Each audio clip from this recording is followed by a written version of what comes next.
Pitoli, com a derrubada da MP, que trazia alternativas ao aumento do IOF, e inclusive poderá haver cortes de emendas parlamentares. Pelo menos é uma informação divulgada pelo ministro Fernando Haddad. O governo contava com a arrecadação dos recursos previstos na MP para fechar as contas públicas de 2025 e 2026. Apesar disso, o ministro disse que o impacto previsto nesse ano com a rejeição da medida será pequeno. Na proposta enviada pelo governo ao Congresso, a equipe econômica projetava arrecadar cerca de 10 bilhões e meio de reais neste ano e outros 21 bilhões e 800 milhões no ano que vem com o texto. Abro aspas, pode ser que tenha corte de emendas, mas isso dentro da regra estabelecida dentro da lei complementar que o Congresso aprovou, fecho aspas ao que disse Fernando Haddad.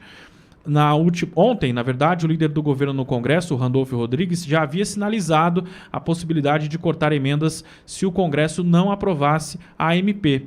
De acordo com o senador, cerca de 7 bilhões de reais, entre 7 e 10 bilhões em emendas parlamentares, seriam contingenciados. A equipe econômica pode congelar somente as chamadas emendas não impositivas, isso é, não tem execução obrigatória pelo governo. É o caso de emendas de comissão, por exemplo. Já no caso das emendas impositivas, a exemplo das emendas de bancada e individuais, o governo é obrigado a pagar. Então, Haddad fala que por conta de o Congresso ter tirado de votação a MP do IOF, haverá corte de emendas parlamentares. Pô, ameaça, né? Nítida ameaça, corte de emendas. Vocês votaram assim, ano de eleição, corte de emendas. Para mim, mais uma ameaça. Mas a pergunta que eu faço é a seguinte: se o Haddad não cortar, o Dino corta. O Dino, que é o ministro do PT no Supremo Tribunal Federal, se o Haddad não cortar, Dino corta. Se o Haddad não cortar, Dino não cortar, vai ter dinheiro para bancar? Estão quebrando, Bogão. O que me espanta é o nível de promiscuidade que chegou ao Brasil, né? Mandam uma MP para o Congresso, aí o Congresso nega. Aí o governo fala assim, bom, já que vocês negaram, eu não vou dar o suborno para vocês, né? Não vou dar o dinheiro das emendas para vocês fazerem campanha e enganarem o povo. Poderia dizer, pelo menos, o senhor honesto, a ponto de dizer o seguinte, né? Negociamos com esses parlamentares que roeram a corda do governo e não receberão. Conta a verdade aí, Haddad. Olha o nível. Bom, a verdade, Haddad, não dá. Só dá para fazer a rima, né? O resto... Olha o nível, quer dizer, é as claras. E agora o governo parece que vai usar ali um estafeta para acionar o Supremo, né? Acionar o Supremo agora. Quer dizer, Quem será? O gestor de carreiras? Quer dizer, para que está servindo o Congresso? Acabou o Congresso Nacional. O Supremo está dominando tudo, manda em tudo. Eles tentam através do suborno, né? Olha, passa isso aí por quê? Porque tem lei Rouanet, tem ministério pra caramba, tem viagens do Lula, tem uma gastança violenta. Como é que eles vão suprir esse dinheiro? Tacando imposto no povo, né? O povo paga. Pena de nós, brasileiros, que lutamos por esse país, que teremos que pagar, porque todos pagam, né? Agora tem uma turma aí, uma parcela da população que esses gostam de pagar imposto e esses aí seriam legais, esses aí estão adorando, batendo palma. Mas olha que ponto que chegamos. Mas eu tenho uma pergunta para você, fiz para o Cláudio aqui e faço para você. Bogô, uma derrota dessa magnitude ontem serve de sinal, inclusive para o governo federal, para o Supremo Tribunal Federal, do que pode vir por aí com um PL da dosimetria enterrado, um PL da anistia aprovado. Por quê? Eu preciso fazer essa leitura nesse sentido, Bogo, porque o Centrão tem que estar junto. Se o Centrão não embarcou nessa de MP 1303, a gente pode abastecer uma esperança sobre PL da anistia. Por quê? A gente precisa desses caras. Sem 257 votos, esquece. É um sinal, Bogo? Não deixa de ser um sinal que o Congresso ainda respira, né? Está ali agonizando, mas tenta respirar por aparelhos. Agora, por que o Congresso dá esse sinal, Pitoli? Porque houve a interferência do Supremo nas emendas, nas questões parlamentares. Então, os próprios deputados falam, o que vai adiantar abraçar o suborno, sendo que lá na frente o Dino vai intervir e restringir o pagamento das emendas? Então, eles passaram há muito tempo, né, da linha da divisória ali, né? Ultrapassaram a fronteira e virou uma bagunça generalizada.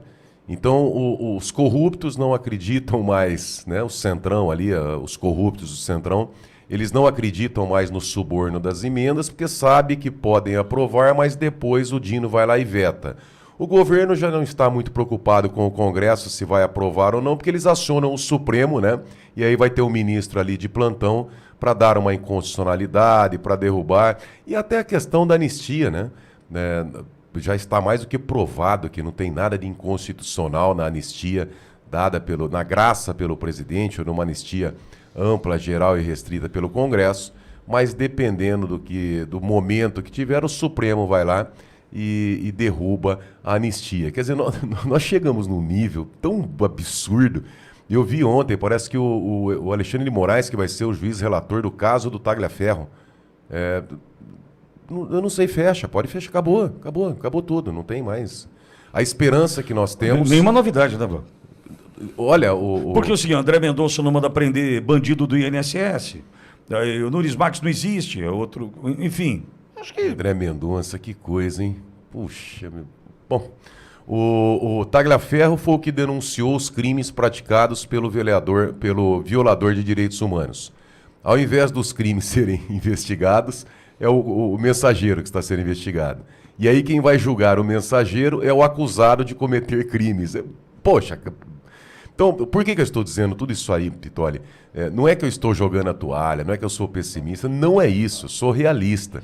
Mas para todos entenderem que a esperança que nós temos está hoje nas mãos, uma esperança no presidente Bolsonaro de voltar para ser candidato, para ser presidente, mas quem que está atuando hoje, se tirar esse fator, acabou. Eduardo Bolsonaro. Bogo, É a esperança que nós temos, porque esperança da onde? Do Congresso? Não. E com um detalhe, a gente tem etapas a vencer. Conversando com um amigo, bastante importante hoje pela manhã, nós precisamos fincar a bandeira, cravar a bandeira, primeiro, a anistia. Não tem... Por quê? Inegociável. Inegociável. Por quê, Borgo?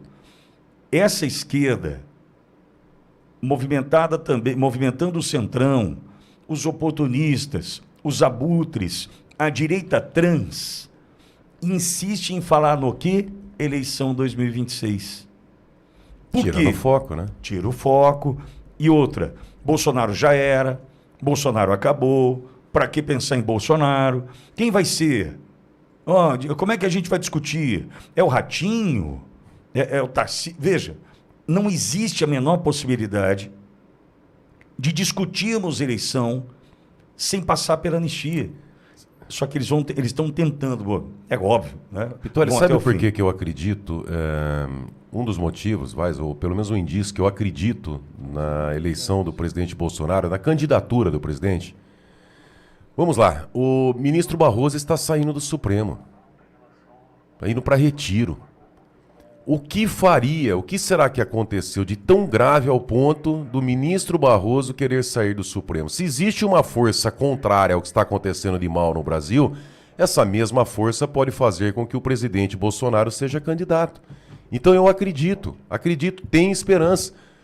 É o que nós ouvimos, o presidente Lula estava preso, condenado, com demonstração ali de bilhões de dinheiro desviado do povo brasileiro, hoje virou presidente do Brasil. Na Venezuela, por exemplo, teve eleição auditável. E graças a isso conseguiu se comprovar a fraude. Será que os Estados Unidos irá reconhecer a eleição no Brasil se for com as maquininhas? Eu acredito que não. Se os Estados Unidos, a maior potência bélica e econômica do mundo, não reconhecer a eleição brasileira, como é que fica para essas pessoas? Eu vi uma fala do Zé Dirceu, acho que aconteceu ontem, antes de ontem, ele dizendo o seguinte... Segunda-feira, né? Que o presidente Bolsonaro não deveria ser preso na Papuda. Não, aquilo é uma jogada, né?